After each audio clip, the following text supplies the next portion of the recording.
Hey guys, welcome back to my channel. My name is Lena. I'm a practical nutritionist and health coach.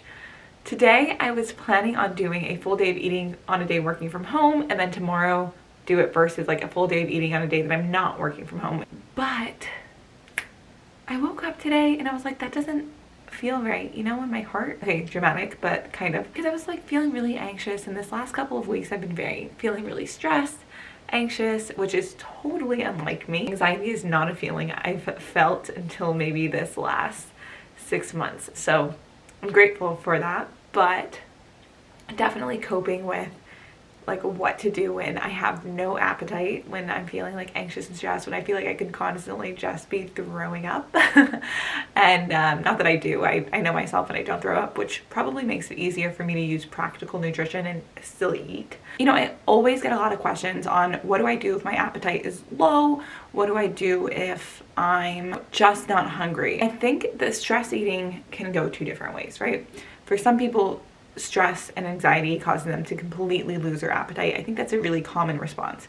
And for other people, stress eating is something that they do a lot and it's frequent. Every time they're stressed, food comes with that, and it kind of helps them relieve that.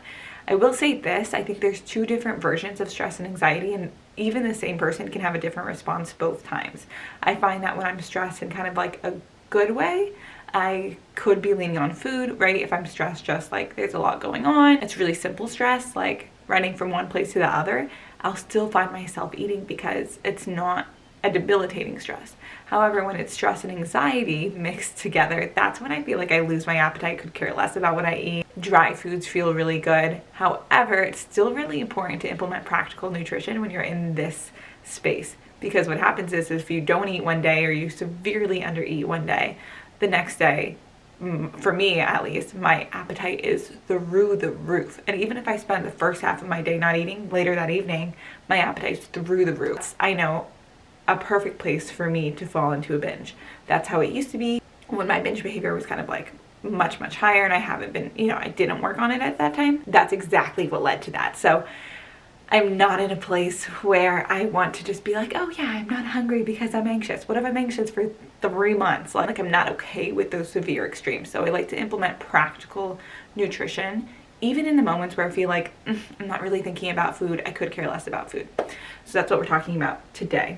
I am going to be kind of like showing you shots of what I'm eating throughout the day, and then showing you more of like this face on kind of interview style. Just talk about it, because full transparency, I live with my family. They are all downstairs all the time. There is no way that I could like talk to you guys without distraction while I'm actually in the kitchen and cooking. So you'll see shots of that, and then you'll see shots of me speaking to you. We'll try to tell you the why behind my food choices all of the time, because it just helps you kind of better understand why I'm making the choices I'm making. Typically, once you have your first meal, your appetite does spark. No matter whether you're feeling anxious or not for the rest of the day, it does spark. So at that point, it's easier to kind of start eating a little bit more. But I'm going to start with breakfast. I've had my 3 cups of water, my coffee. I have that kind of first thing in the morning. I will say this. Again, on a day that I'm feeling like this, I don't want 3 cups of water. Even halfway through my coffee, I was like, I'm done with this. However, I drank my 3 cups of water out of habit. It's just what I do. It's just routine. As I was drinking it, I was like, but I was like, it's okay. I know it's not like a physical sickness or anything like that, so I finished my water. And then as I went on to my coffee, halfway through my coffee, I was like, I really don't want to be sitting here feeling all kinds of emotions, like want to go upstairs. But I stayed where it was. I finished reading, and that was more of a relaxation for me, because I know that my coffee, my reading time is a really good place for me to relax. So I just took it back, I breathed, and I finished my coffee. Coffee helps me use the bathroom in the morning, so I know that if I don't finish my coffee, I'm not going to have a bowel movement. So that was also some practical nutrition there. I didn't need to finish it, but I wanted to, because I wanted to have a bowel movement. Now, that's my own gut issues. We shouldn't be relying on coffee to have a bowel movement. We're working on it. It's improving. Some days are better than others. So if you wanted to know about my poop, you know now. So anyways, it's about 10 o'clock now, and I'm gonna go have breakfast. I typically do have breakfast before 10 a.m., but when I'm recording a YouTube video, I just don't. Also, I'm working from home, so I have a group coaching call at 11, so I definitely want to eat breakfast now, because I don't want to push every meal back. I like to take kind of that practical focus, eat now, and then move forward. I already have cauliflower oatmeal prepped, so I'm gonna have that. And that's kind of another point of that practical thing. Do I really want to stomach a full bowl of cauliflower oatmeal? No, but I already have it made and I'm not gonna let it go to waste, so that's my practical point, right? And I do love it, so I know once I start eating it, it can be very relaxing. Let's go do that. Goodbye. I'm going to walk you through the recipe of my cauliflower oatmeal. I have a 1/3 cup of oats, a full cup of cauliflower rice. I did put a little bit of egg whites in this one. I have a scoop of Ancient Nutrition bone broth protein. I slow cook that over the stove all together with some almond milk, and then I topped it with a tablespoon of nut butter, about a 1/2 cup of berries, and some chocolate chips. All right, so that was breakfast. I decided to just kind of eat here and feel like eating downstairs, and I think that's just because, again, feeling like anxious and stressed and things like that, I would have rather been alone during breakfast. I do watch something normally while I eat. Today I was watching a YouTube video. You know, everyone has different opinions on that mindfulness. I do think mindfulness while you're eating is important. For some people, it can be helpful to eliminate all distraction to start to dial into their hunger cues. For me, it was helpful to eliminate all distraction at one point. Now I feel like I can, you know, eat with a little distraction and be fine. I also like the company of watching something. I get really bored otherwise. However, I don't make myself finish whatever it was I'm watching. So if I was watching a YouTube video now, I finished my food before that video ended. I feel comfortable turning that video off and moving on, whereas I used to need to keep food with me till that video was over. So I would have eaten a bowl and then I would have had to go back and eat more until I finished watching whatever it was I was watching. Switching that habit was really, really important to me, being able to watch something without food. Typically why I tell people sips, not chips, to wean yourself off of needing food while you're watching TV or whatever, just because you're watching TV. I did make myself a cup of green tea because I just wanted something warm. I'm gonna get straight to work right now, and I like having something warm with me, but again, the stress and the anxiety, it feels good to have something warm. I'll be back here probably for lunch. I don't anticipate there being any snacks between now and lunchtime. My green tea will stay close to me, and I will see you back here. Maybe I'll see you back in the kitchen. Who knows? I don't know. My days are not planned out like other people's days. I just got off a group coaching call. It's almost 1 o'clock. I did create some content before my call, so I was shoving food in my face, but I actually didn't eat it. So sometimes I'll take a staged photo of me shoving food in my face for my before and after pictures on Instagram. I didn't eat it, but I did have half a piece of chocolate for a picture. That's really just a small little heart of chocolate. I bit half of it. So if I'm being fully transparent, I did that. I'm feeling kind of hungry now, so I'm definitely ready for lunch. It's almost 1. When I'm working from home, I don't have anything really prepped. I just like to make it fresh, kind of on the spot. I'm gonna go make lunch and then I'll show you what I got when I'm done. All right, so this is one of my pretty classic plates for lunch. I have 2 eggs and a little bit of egg whites, a little bit of white cheese that's toasted, cauliflower gnocchi, a couple of these cracker things that have been in my house for ever, and they're really, really good. They're from Costco. Some very much wilted spinach and steamed broccoli, and I just put everything but the bagel on that to make it taste better. Do not be afraid to spice your food, guys. Typical balanced plate with half a plate of veggies, high fiber, carb, healthy fat, and some protein. I went on a walk and I called my best friend. So I walked for about an hour, called my best friend who now lives in California. It was helpful. I think I needed a walk. It's really important to know what you need at what time and know that it's not like you're missing a workout. It's not the worst thing in the world, but you're getting in movement and you're doing something that relieves your stress and anxiety, and that's a good thing.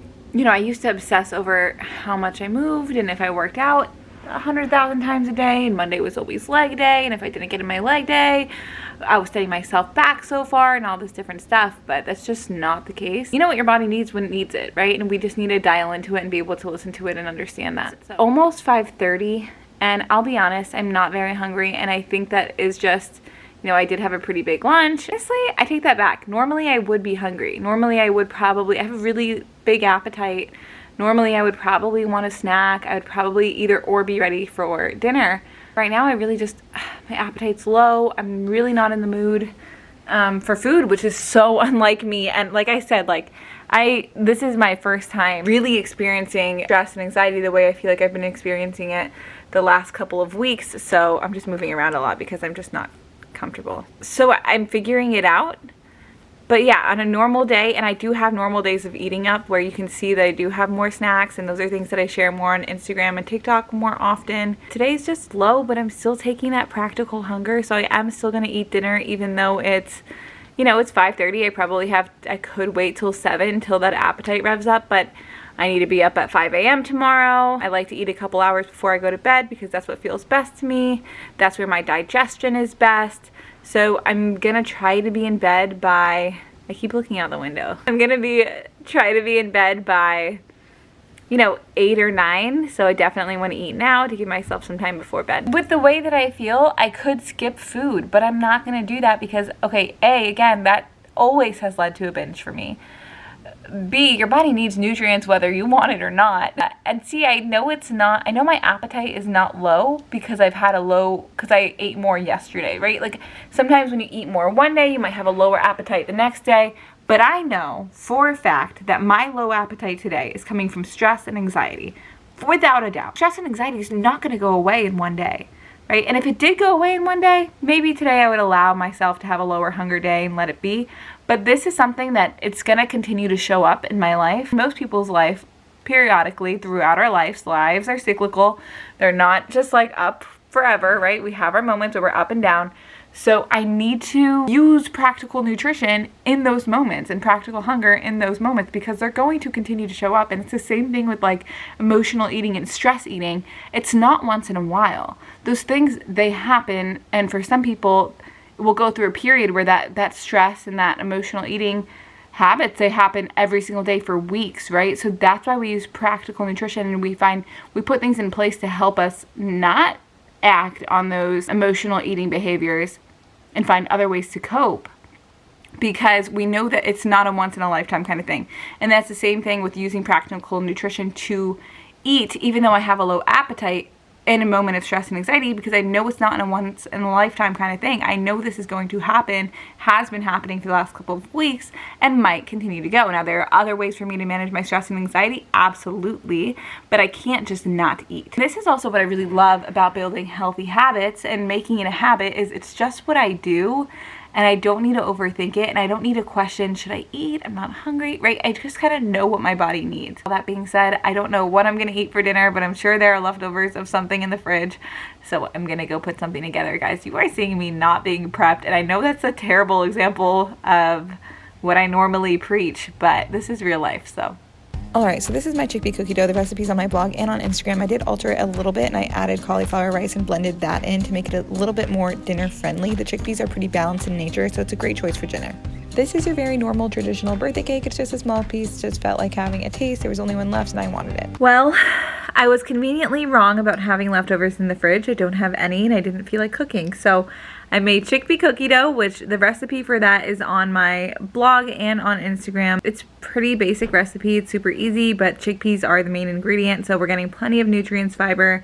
From that, I added a scoop of protein to it too. So I added cauliflower rice, blended in cauliflower rice, so we have a veggie. What else did I do? I decreased the amount of sugar a little bit, split half and half with monk fruit and maple syrup, and then decreased the amount of nut butter a little bit, split half nut butter and half applesauce in it today because I'm eating it in a higher volume. And then I'm having a piece of leftover birthday cake for my nephew's birthday because I like it and I want it. You know, if I want it, I can have it. It's really helpful for me in the last couple of years to distinguish between treats being like an only weekend thing to treats being kind of whenever. So yeah, eating that now.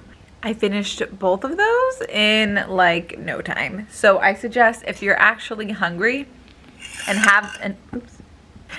have a big appetite like I normally do, you get something you eat something that you can chew, and you have something like what I had for dinner, more of a dessert, how it normally would be. Because when you're not chewing your food, you can go through it pretty quickly. I think it took me like 6 minutes to finish that, like not even.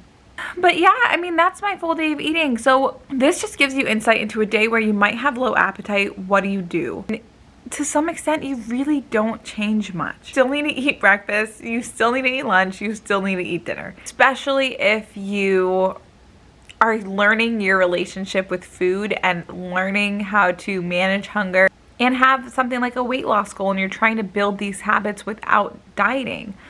You still need to implement those habits daily if you can, right? Now, of course, if you are throwing up and you can't stomach anything, that's different because I'm not at that place right now, right? It's just kind of a low appetite day. Now, I snacked less than I normally would have, probably. I probably would have had an extra snack at some point before dinner and a snack at some point after dinner, but today I'm just feeling like that's it. On a normal day of eating, I probably would have had a very normal dinner too, something more balanced like you saw at lunch with more kind of dinner foods, whether that's fish and veggies and quinoa or pasta or whatever. Like, it would have been a normal dinner. I've not been in that zone lately, but I'm still making healthy choices. I'm still using practical nutrition and practical hunger because I know it catches up to me later. I hope that makes sense for you guys. I hope you learned something today. Leave a comment below if you want me to kind of dive further into any of this, if you have any questions about anything that I've said today. And keep in mind that balanced plate is how I made all of these decisions, right? That veggies, protein, healthy fat, high fiber carb is how I balanced every single plate today. And whether that's a traditional circle plate with half a plate of veggies, you know, separate carbs, separate protein, separate fat, or something mixed like a chickpea cookie dough where I blended in vegetables and I blended in protein and I blended in healthy fats and things like that, right? It's a little different. It's still made up of those components. All of my recipes are on my Instagram and on my blog. So the cauliflower oatmeal, the chickpea cookie dough, and even that plate of lunch is probably somewhere on my Instagram. All of those things are there and will be linked in my description box below. Make sure to like and subscribe and share this with anybody that you think might really benefit from it. I'm here every Wednesday with a new video. I guess that's all I have. Also, my goal is to, like, one day have my full day of eating be reviewed on Abby Sharp's Kitchen. I would love for her to review one of mine one day. Random and irrelevant. But anyways, that's all I have for you guys today. I'll see you back here next Wednesday, all right? Oop, the phone's ringing. Good timing. Last thing before I go, I did finish my night off with this Organifi tea and a couple of these crackers. Okay, that's all. Bye.